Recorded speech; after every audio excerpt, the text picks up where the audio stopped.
Alright, so here's my Zero. So this bike is a 2018 and I just picked it up. It's been a week and a half now, and I'm pretty sure that the bike, I got it from the dealership and they use it as a loaner bike and also I guess a rental bike. So I'm pretty sure that it's never had its brake split. So you look here, look at that brake fluid color. It's like, it's pretty dark, right? Same thing with look over here. That's pretty dark, and you can see how clear the plastic is. The plastic is clear, but the brake fluid is dark. So I'm gonna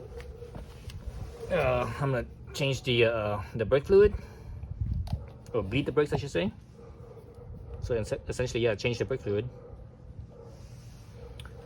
So I should have my wrench on there already. So let's look right here. So this is the bleeder screw here. The interesting with this that I thought was that it didn't have a cap.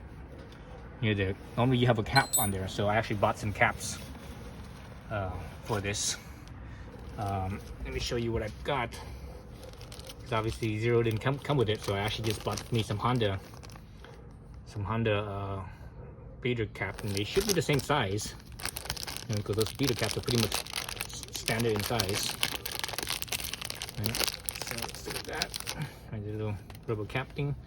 See if I can plug this in right here and see if it fits. It should fit. Let's see. Come on. Yeah, it fits. It's a little bit of a tight fit, but it fits. Something's better than nothing. I think the hole fits too for the bolt right here, and there's enough space for the thickness of this this piece right here. So I got that. All right. So obviously I have some .4 brake fluid. So here's my .4 brake fluid. All right. Ideally you want to get it from an open container. My container is actually open. It's been open for I guess almost 2 weeks or so.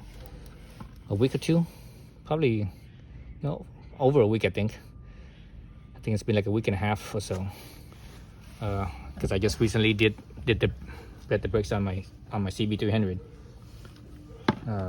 But this will work. So let me show you guys. Let me angle it so that way you guys can see everything in frame. Over here I have my brake lever down right here, right, for the rear. I'm gonna be working right here in the front.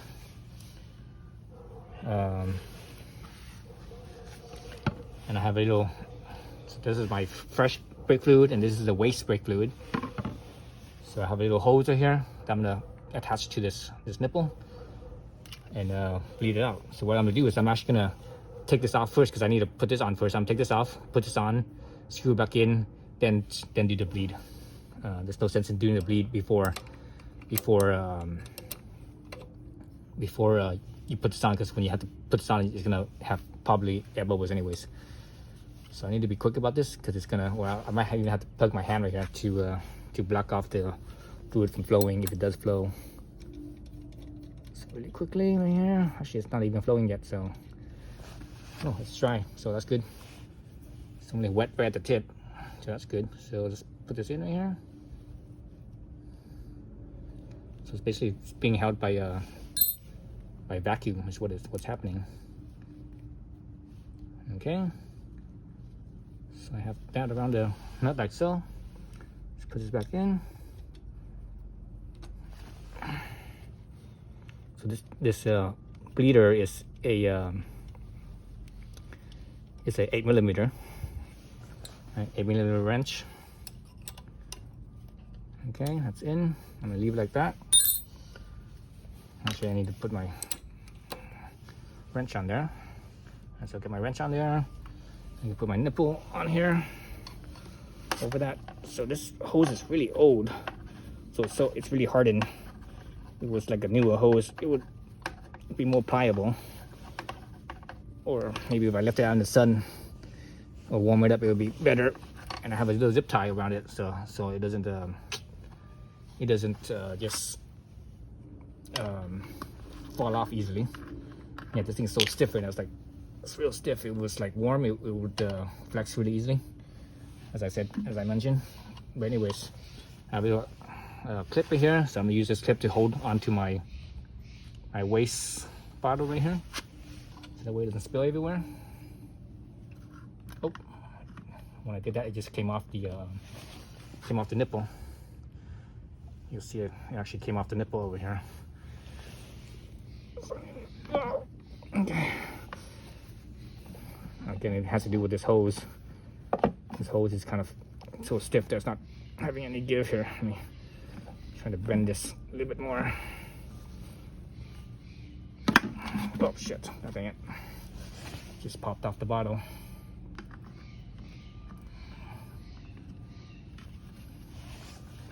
Okay. We need to elevate this bottle. I should elevate this bottle.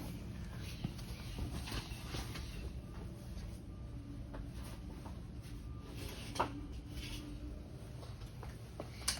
gonna use a 4x4 block of wood underneath the bottle. We'll elevate it so that way it doesn't stress the this joint right here too much. Like so. Okay, that's good. All right, so I'm gonna move the camera a little bit so I could have more space to work. Okay, so now I'm ready to bleed. Actually, no, I'm not ready to bleed. I need to open up the cap back here. Actually, let's go over here. Let me open up this cap first. Kind of have to push the brake line. Oops. Kind of have to push the brake line out of the way right here like that to open this up. Okay. Looks like I could get that in frame. Sort of.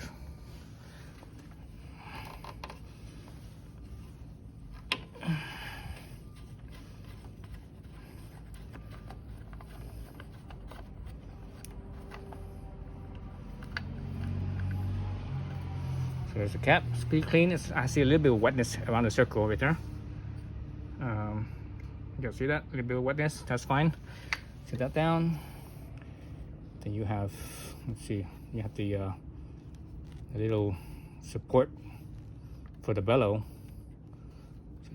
So every brake reservoir, when you take off, there's always some kind of plastic piece underneath like this that supports the bellow. And that one's also kind of wet as well, which is fine. I'm going to wipe that after I put everything back in. And after that, you have the little bellow slash gasket sort of thingamabob.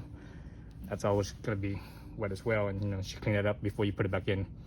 Wipe it dry and clean. So I'm going to set that aside. All right, now I'm ready to bleed it. So how this works is I'm gonna press on the brake lever right here, hold this down, so keep pressure on it. While I hold it down, I open this up, the bleeder, and brake fluid will come out. Once it comes out, the lever right here will bottom out, and you're still holding it down the whole time, keeping pressure on that. Then go back here, close this up.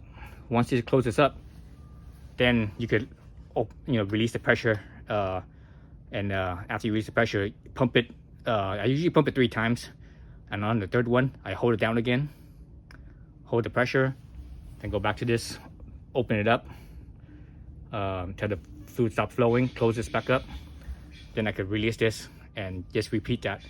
And as you do that, your level here will go down. All right, so what you want to do is you do not want the level to go down and to suck in air into the line. You never want to get air into the line. So I go down till near the bottom, not at the bottom, but near the bottom. I go down a little bit below the lower line. Then I will refill this, top this back up with brake fluid. Then I keep on doing this, and you can see how dirty this is, how dark it is. So as it comes out here, it will be dark as well. So once it starts to become light, that means it's new brake fluid. That's when you could stop. Basically, the last pump here, you could close this up. Once it's cleaned up, close it up, and you're done. And all you do is just fill this back up and cap it back in. Okay, so let's go through that motion. So make sure I have everything in frame here. I think I have everything in frame. The only thing it's not really not in frame is the reservoir right here. It's kind of, let's see, you still can't see it, but anyways, I should have a different angle. I should have a higher angle, but oh well. My tripod's only, the top of my phone is only about 1 foot off the ground. All right, so let's let me get this rag and put it on the brake pedal, so that way it doesn't bust up my palm. So I'll pump it a few times, then hold it, open up right here, and you see the fluid come up. Close it.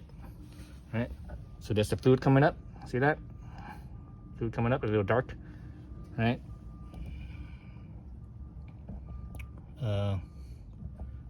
So I'm still holding it. Close this up. Okay, now I can release the brake lever. Pump it a few times.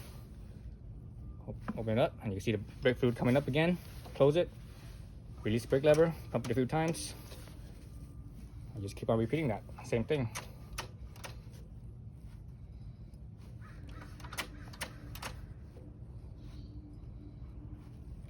So while I'm doing this, I want to see if air bubble comes up. If there's no air bubble coming up, so that's a good sign. That means there's no air bubbles in the system. And I'm also keeping my eye on my reservoir over here. I'm making sure that it doesn't go too low where it sucks in air.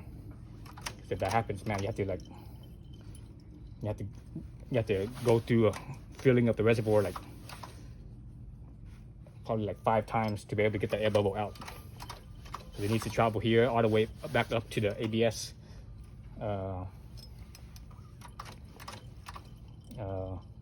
Then back down. So because this bike has ABS, it doesn't go directly from the master cylinder to the brake reservoir. It has to go all the way to the ABS unit first. And it actually doesn't go in the ABS system, because the ABS system only activates when it activates, it pumps. So it doesn't actually go into the pump. If it does that, man, you have problems, because air goes into there. It's like almost impossible to get out. So I'm filling this reservoir back up. Top it off.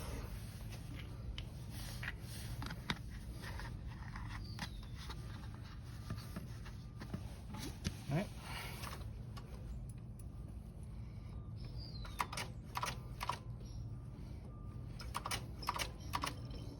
So I usually do this, it usually takes about 3 times. Normally, without an ABS system. With the ABS system, it takes a little bit longer. That's just the nature of the beast, because again, there's more fluid coming out.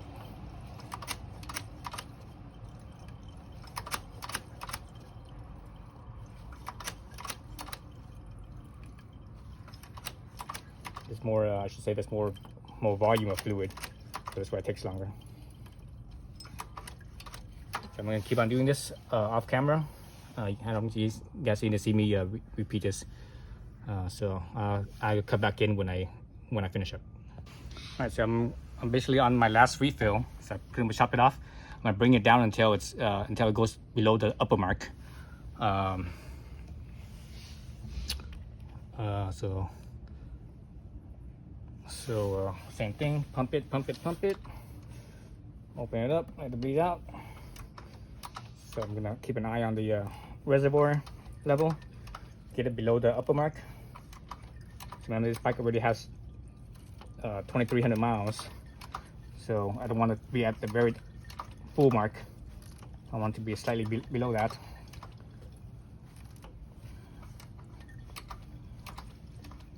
One more, last one. Okay, that's it. That was my last pump. Close up this feeder right here. So right now, let's look at this end here. You see there's fluid everywhere. The reason for that is because my hose here actually came off, and I wasn't able to keep this hose on, so it just kind of sat here like this. So it was actually leaking from right here. So I have brake fluid everywhere. So I'm gonna quickly lift this up. Oh shit! Get the brake fluid to drain back into the bolt. Again, I have brake fluid everywhere now. So now it's only a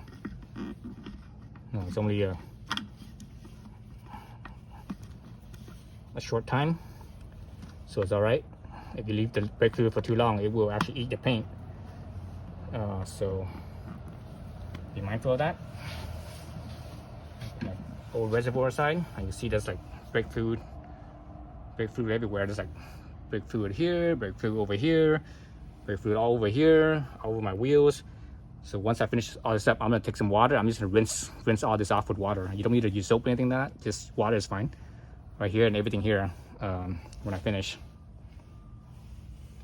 So let's go back to up here. Let's see if we could sort of see the top of the cap, I guess. That's good enough, I suppose. So you wipe this clean as much as I can first. When you do this, it's a good idea to do it on a dry day, you know, not a rainy day, not a humid day. Because brake fluid does absorb water, moisture, and that will, make it less effective. You know, it boils it faster. This is the rear brake, so it's not so critical. But if this is the front brake, I would definitely, be more mindful. So let's clean up my little bellow there. So find a clean part of the rag, stretch it out a little bit, wipe it clean. So that's the inside part. So that's where the brake fluid is. Right, the other side. Over here is also wet. This side is the non-brake fluid side. This is the water side, but there's usually always moisture on this side because brake fluid again is a well, if I didn't mention it earlier, brake fluid is a I think they call it hygroscopic. It's the opposite of hydrophobic. So basically it attracts water instead of repel water. So that's why anytime you open up the brake reservoir and such, a little bit of lint, whatever lint I have, just drop it out so that way it's cleaner. Alright, so let's get it back to the shape. There you go, there's its original shape. Alright, that's that. Let me wipe down this little plastic ring as well.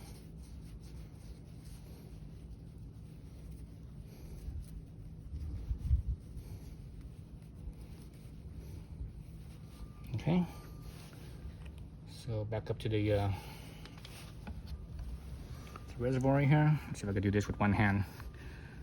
Oh, come on. So put my bellow on first. Usually when you have your reservoir fluid level correct, it shouldn't hit the bellow. If it hits the bellow, that means it's overfull or overfilled. That will cause it to seep out. So that's put the support ring in there. Make sure the bellow is still looking in a good orientation. I would put my cap back on, so my cap has a little bit of wetness from when I took it off. Actually, let's wipe that down as well.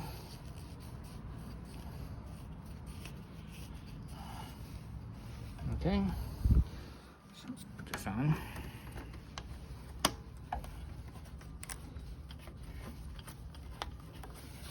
Jeez, yeah, I'm trying to spin it with my left hand, and I'm right-handed. So let me switch to my camera hand here. I need to do this with two hands. I can't try to get the grip on it. Put this out of the way. Okay, that's good. Okay, I'm good there. Now you can see the color there. It's not so dark anymore. All right, so that's good. That's a good sign. Now this here, I just need to basically splash all this with water. Make sure I rinse all the brake fluid off all here, all along the hair. There's some drip down along the electric motor. Or you can see it right there. It's kind of wet right there. So I need to, basically clean all that up. Just water rinse, and then I can put my cap back on. I have an air compressor, so what I'm going to do is I'm going to blow some air into the nipple right here, so that way there's no brake fluid in the nipple. Because lots of times when people do this, they don't get the brake fluid, they don't remove the brake fluid out from the nipple, and over time, this area, because of that, this area will corrode, or the paint will actually start to get eaten up. So I usually blow that out as well, so that way that doesn't happen. All right, so that's it. Thanks for watching.